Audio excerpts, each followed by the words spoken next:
आप नौकरी क्यों करना चाहते हैं? आप क्या अपने मनपसंद का कोई करियर चुनना चाहते हैं और उसमें आपको दुविधा हो रही है? अगर आपके पास ये दुविधा है कि हमारे पास 3-4 रास्ते हैं जिनके ज़रिए हम जीवन में पैसा और प्रसिद्धि कमा सकते हैं, लेकिन आप ये तय नहीं कर पा रहे हैं कि उनमें से कौन-सा रास्ता चुनें, तो ये वीडियो आपके लिए बहुत महत्वपूर्ण है। पिछले दिनों मैंने एक कहानी पढ़ी। उस कहानी में ये था कि एक आदमी एक छोटे पपी को मतलब पिल्ले को लेके एक सर्कस मालिक के पास आता है और कहता है कि ये कुत्ता बहुत ही विशेष है, स्पेशल है। इसकी एक खासियत है कि ये पियानो बहुत अच्छा बजाता है। तो सर्कस मालिक ने कहा कि अरे, ये तो बहुत अच्छी बात है और अगर ये मेरे सर्कस में शामिल हो जाए तो मेरा सर्कस हिट हो जाएगा और मेरा कारोबार और तेजी से बढ़ेगा।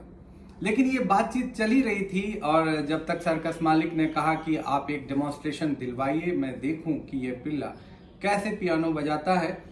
तो जैसे ही पियानो बजना शुरू हुआ और पिल्ले ने पियानो बजाना शुरू किया, तब तक दो बड़े कुत्ते आए और वो उसको दबोच के लेके वापस चले गए। कोई प्रतिरोध नहीं हुआ, कोई रेजिस्टेंस नहीं किया उस व्यक्ति ने जो पिल्ले को लेके आया था।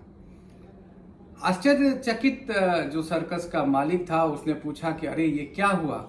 ये इसको पकड़ के ले गए आपने, इसको बचाया नहीं, ये पता नहीं कौन से कुत्ते हैं, कहाँ ले गए? तो उस व्यक्ति ने कहा कि ये इसके पेरेंट्स हैं, इस कुत्ते के, इस पपी के ये पेरेंट्स हैं और वो इसको पियानो बजाने के बजाय कुछ और बनाना चाहते हैं। वो ये चाहते हैं कि ये कोई दूसरा प्रोफेशन अपनाए। खैर, ये तो एक मजाक की बात थी।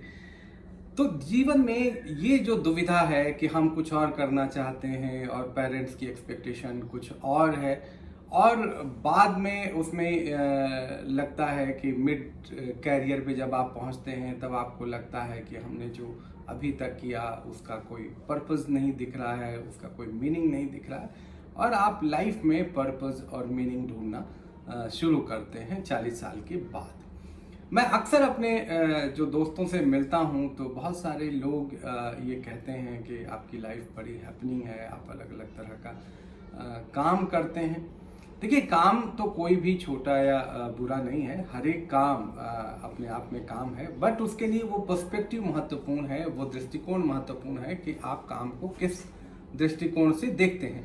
अब एक डॉक्टर जैसे हैं, डॉक्टर दिन भर अपने पेशेंट्स को देखते हैं, मरीजों को देखते हैं और उसके बाद शाम को घर आते हैं थके हारे और उसके बाद वो मेडिटेशन करते हैं या जॉगिंग करते हैं। इस तरह की एक्सरसाइज बहुत सारे डॉक्टर्स करते हैं। लेकिन इसको एक दूसरे तरीके से भी आप कर सकते हैं कि वही मेडिटेशन है जो आप दिन भर कर रहे हैं, जो आप मरीजों की देखभाल जो कर रहे हैं, आप मरीजों का चेकअप कर रहे हैं, उसमें ही अगर इतना कंसंट्रेशन है, अगर इतना समर्पण है, इतनी आत्मीयता और लगन है, तो आपको फिर अलग से मेडिटेशन करने की कोई ज़रूरत नहीं है। और अगर जो पेशेंट हैं, जो मरीज हैं, वो एक कस्टमर के ही तौर पे अगर आपके सामने प्रकट होते हैं तो निश्चित रूप से आप थक हार के जब शाम को लौटेंगे और जो मेडिटेशन करेंगे वो उतना प्रभावी नहीं होगा। तो लाइफ में कैरियर चुनते समय ये बहुत महत्वपूर्ण है कि आपका पर्सपेक्टिव क्या है। आप देखें, एक से एक धनी लोग दुनिया भर में आप कहानियां पढ़ते हैं बीच बीच में कि किसी ने अपनी कार दान कर दी, अपना घर दान कर दिया और वो सन्यासी बन गए, किसी ने कोई आश्रम ज्वाइन कर लिया, कोई किसी गुरु के शिष्य बन गए, अपनी इंडस्ट्री छोड़ दी। इस तरह की चीज़ें आप देखते रहते हैं। तो ये सवाल उठता है कि क्या वाकई में पैसा आपको खुशी देता है, हैप्पीनेस देता है? What is important in life, what is meaningful in life, what is the purpose of life? इस तरह के सवाल 40 साल के बाद लोगों में उठने शुरू होते हैं। तो मैं पेरेंट्स को ये बताना चाहता हूँ कि आप कम से कम ये मौका अपने बच्चों को ज़रूर दें कि उनके साथ कैरियर चुनते समय इन बातों को, जो आपके अनुभव हैं, उनको आप शेयर करें।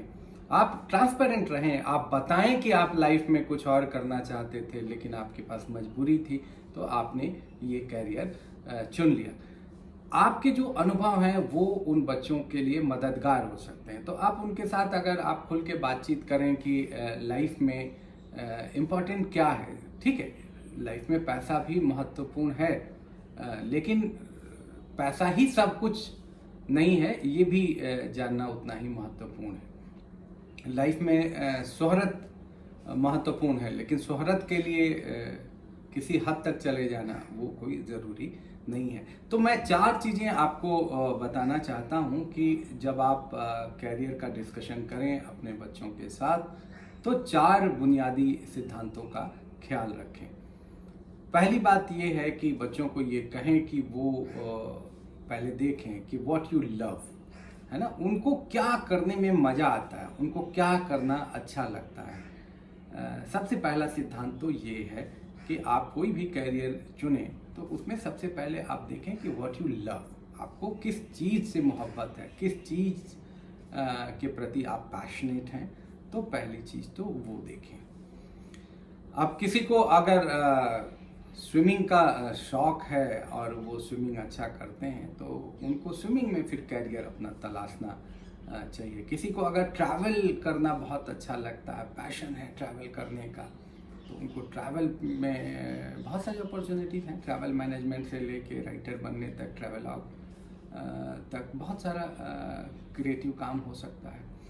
तो पहली चीज़ कि व्हाट यू लव। दूसरा जो प्रिंसिपल है कैरियर तय करने में, what are you good eight.